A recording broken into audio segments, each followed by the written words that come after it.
pessoal, sejam muito bem-vindos ao Mistérios do Mundo. Eu sou o Bruno Alves. Se você ainda não é inscrito nesse canal, já clica aí no botão de se inscrever, ativa o sininho para receber as notificações e já deixa o seu like. Eu vou iniciar esse vídeo, gente, lendo uma frase de um grande pensador, o Dresden James. Ele diz assim, ó: quando uma teia de mentiras bem embalada foi gradualmente vendida para as massas durante gerações, a verdade vai parecer totalmente absurda e seu porta-voz um lunático.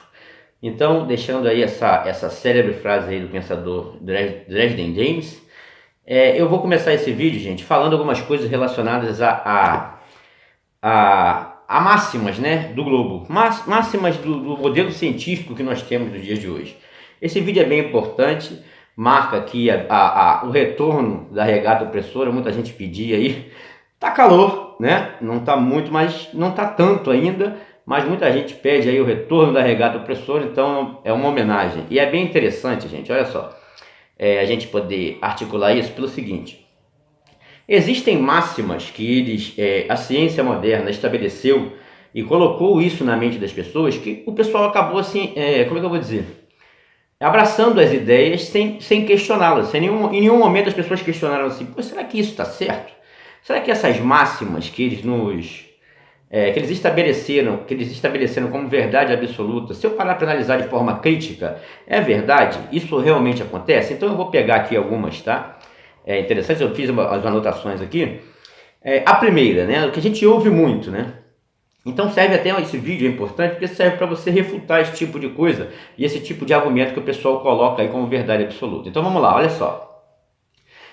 O caso de Eratóstenes, né? Eratóstenes realmente, ele provou a circunferência de um globo, ou ele simplesmente ele mediu a circunferência do equador da Terra, né? Aproximada.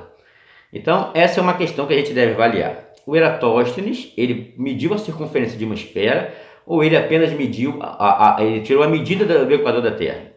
Bem, é simples de se analisar isso, tá? O fato do Eratóstenes ter feito aquele teste lá, entre Alexandria e Cirene, atual Cairo e Assuã, mostra claramente que ele mediu a circunferência do equador da Terra. Por quê? Porque ele só conhecia a geometria plana euclidiana. Era a única coisa que estava nas mãos do Eratóstenes, que ele tinha em mãos para poder calcular, para poder estudar, era a geometria plana. Como que ele ia medir a questão de uma esfera se ele não conhecia a geometria esférica ainda? O primeiro cara a apontar para uma geometria esférica foi Teodósio de Betínia, que veio depois, né? Veio depois da morte do Eratóstenes. Ele começou a falar sobre geometria esférica depois que Eratóstenes já tinha morrido. Portanto, não teria como Eratóstenes falar de geometria esférica se ele não conhecia. Então ele jamais teria produzido qualquer conteúdo relacionado à geometria esférica. Portanto, o que ele fez foi calcular a questão do equador da Terra, tá? Outra coisa, então já é uma máxima morta ali. E a geometria esférica, ela só foi ser concebida, né, tempos depois, já na Idade Antiga, aí, né, Idade Moderna. Aí que veio em si a questão de geometria esférica. Jamais Eratóstenes poderia ter feito isso, né? Então vamos lá. Outra coisa, então você vê isso e acabou. Ele não pode ter medido a circunferência de uma esfera, porque ele não conhecia. Ok? Ele não conhecia a geometria esférica, simples assim. A única geometria que ele conhecia era a geometria plana euclidiana. E para isso, ele mediu o equador da Terra de um modelo plano, jamais de um modelo esférico. Fato. Ponto. Outra máxima que eles utilizam assim para enganar as pessoas é que GPS são por satélite, né? GPS não tem nada a ver com satélite, tá, gente? GPS simplesmente são mapeamentos. Já mostrei aqui. O Google, eu fiz um vídeo, vai estar aqui na descrição, que fala satélites no mundo real. Então, GPS são apenas mapeamentos. O Google mesmo fez muito mapeamento, né, com carros, através de carros, de aviões, em vários lugares do mundo, mapeou, né, tudo que podia. E aí, eles colocam isso num software, né, e através das antenas, inclusive tem até mostrando o modelo como eles fazem, né, através da triangulação de antenas, essas informações são passadas. Por que GPS e internet não funcionam em certos lugares, né? Por quê? Por que não funciona? Porque não é feito por satélite, porque é feito através de antenas, né? Muitas vezes falta luz em umas antenas dessas, dá alguma coisa, você não consegue utilizar nada, internet, GPS, coisa alguma. Então, na realidade, tem certos lugares que não funcionam. Se fosse por satélite, deveria funcionar em qualquer parte, né? Então, na realidade, essa história, eles fazem um mapeamento, colocam no software, tudo bonitinho, e daí, através da triangulação, né, e tudo mais, você tem ali os sinais de GPS, ok? Muito simples, através de torres e tudo mais. Então, vamos lá. Outra questão é a questão de outra máxima. Eu já fiz um vídeo, vai estar aqui na descrição sobre isso, tá? Sobre GPS, e você vai entender o funcionamento legal disso. Outra questão interessante é os meteoros. É meteoro ser pedra. De onde tirou-se a ideia de um meteoro ser uma pedra?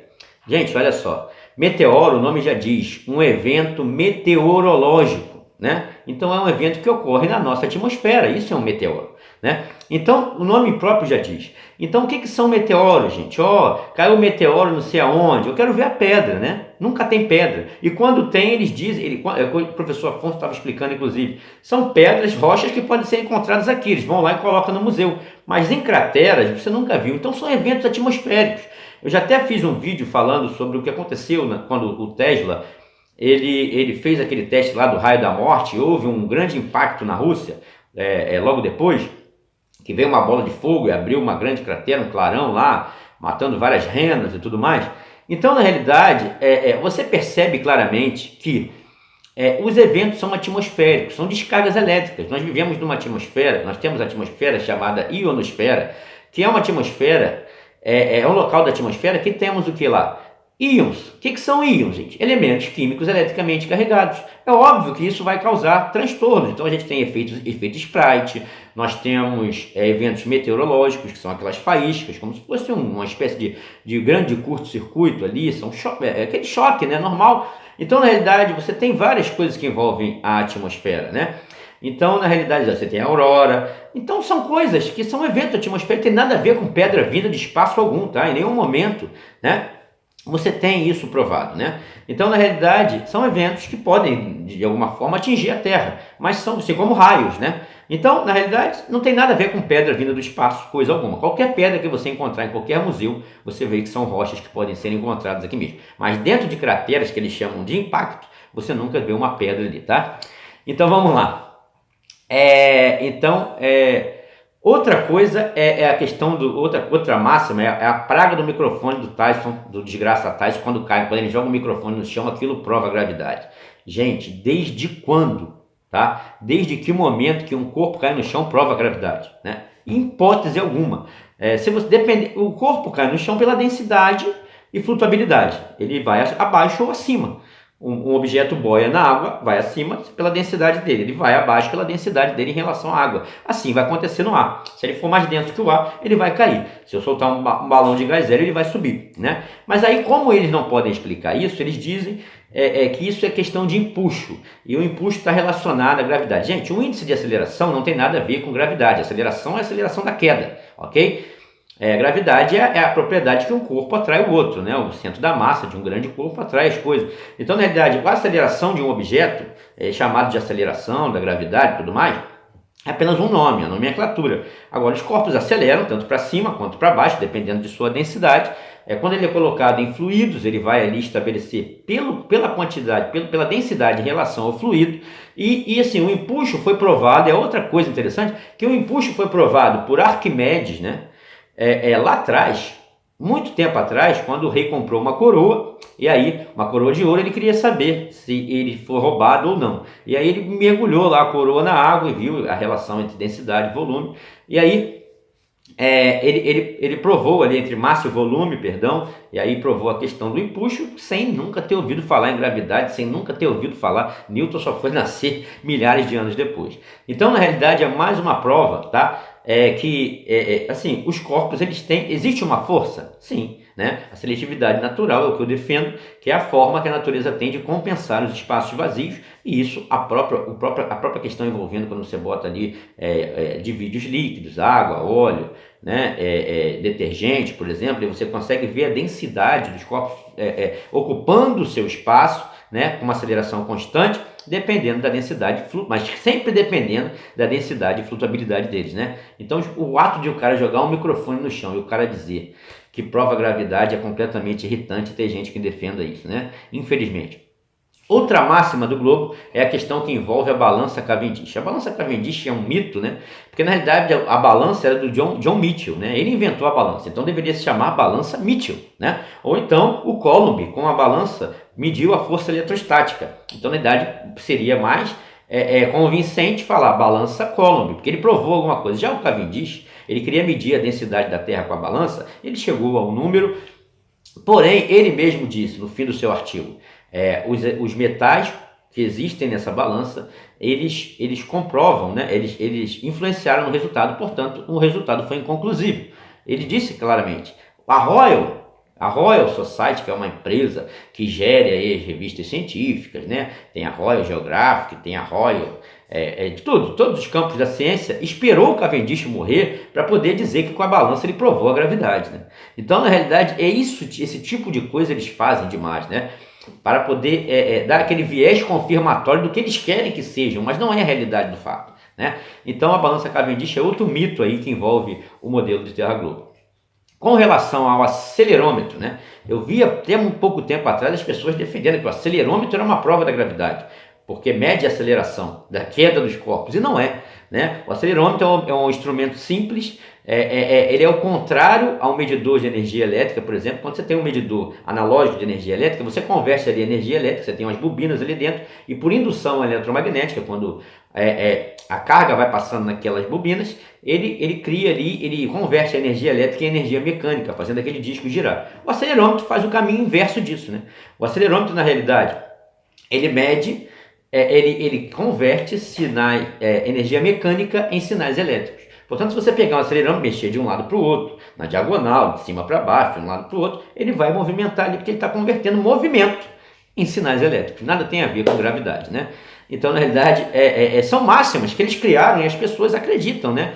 Outra questão é que circunnavegação só é possível num globo. Aonde, gente? Todas as viagens de circunnavegações é completamente possível numa Terra plana. Então eu vou colocando aí um modelo, né? Então você vê aí que as viagens são feitas no sentido leste, mas sempre são feitas no sentido leste-oeste, jamais no sentido norte-sul, porque não tem como ultrapassar a borda. Pode pegar todas as viagens de circunnavegação, de Fernão de Magalhães, seja de James Cook, você vai ser sempre no sentido leste-oeste. Tudo, misteriosamente, não tem no sentido norte-sul, e muito menos aviões que naveguem o mundo, né? No sentido norte-sul, não tem, né? Então sempre no sentido leste-oeste, justamente porque a Terra é plana. Então, na realidade, você tem as viagens de circunnavegação, por exemplo, de James Cook, de Fernão de Magalhães, que duraram 3 anos, para você ver como é grande a parte sul ali da Terra. Então, na realidade, mas o que eu tenho para falar? Tinha mais um assunto aqui, e pior que esse eu não anotei, é capaz de eu esquecer. Então, mas são muitas máximas que são criadas da mente das pessoas, né, que as pessoas acabam repetindo, né, reproduzindo de maneira assim, sem refletir, assim, sem questionar, né, sem analisar criticamente os fatos, o que são passados para ela, né. Outra coisa é dizer que o eclipse de 1919 provou a relatividade de Einstein, né. Isso porque eles imaginaram naquela época, eles tiraram aquela foto do eclipse de 1919, e aí eles tiraram uma foto e as estrelas estavam fora de posição. Com isso eles calcularam, não tem atmosfera na Lua, né? Então o eclipse solar, a Lua ficou na frente do Sol ali, tiraram a foto, algumas estrelas estavam fora de posição normal, e eles imaginaram assim, gente, já que nós tiramos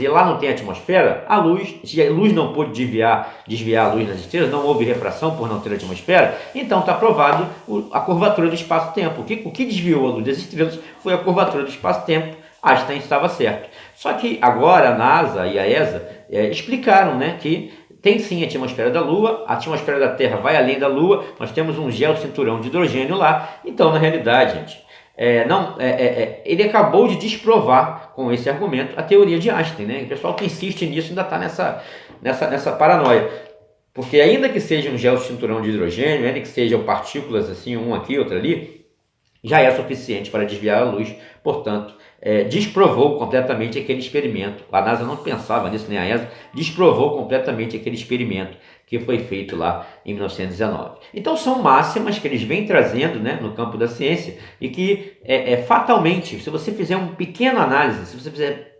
um pequeno questionamento, você vai ver que nada disso faz sentido. Isso faz parte de um modelo de enganação. Outra coisa que eles fazem, que é bastante interessante, que eles falam, é a questão envolvendo... por que os governos gastariam bilhões, né, para poder iludir as pessoas? Por que o governo gastaria bilhões só para enganar? Gente, a pessoa tem que acabar com esse argumento, tirar isso da cabeça. O governo não gasta nada. O governo só tem dinheiro porque as pessoas trabalham, pagam seus impostos e produzem as riquezas. E geram as riquezas de um país. Portanto, o governo, quando fala governo tem dinheiro, foi você que pagou, cara. Então eles utilizam o seu dinheiro para te enganar e te manipular, para continuar te fazendo como massa de manobra. É simples assim. Então, na realidade, a NASA investe bilhões. Que NASA? Uma empresa governamental que vive do orçamento do povo, que trabalha e paga seus impostos, né? Então, quando a NASA gasta, quem está gastando é o dinheiro do povo, né? Então, a NASA não gasta, ela recebe, ela fatura. Essas empresas, elas faturam para te enganar, não tem essa de gastar, entende? Então, na realidade... tá na hora então são máximas que são criadas assim, são argumentos que são criados que realmente as pessoas não param para analisar a forma correta de observar esses fatos, né? Infelizmente. Então essas máximas do globo que eu queria apresentar para vocês, que já foram totalmente refutadas, já foram totalmente destruídas, né? Com simples argumentos. Então é isso, gente. Estaremos sempre juntos em busca da verdade. Espero que tenham gostado do vídeo. Mistérios do Mundo, conteúdo original. Um abraço e até o próximo vídeo.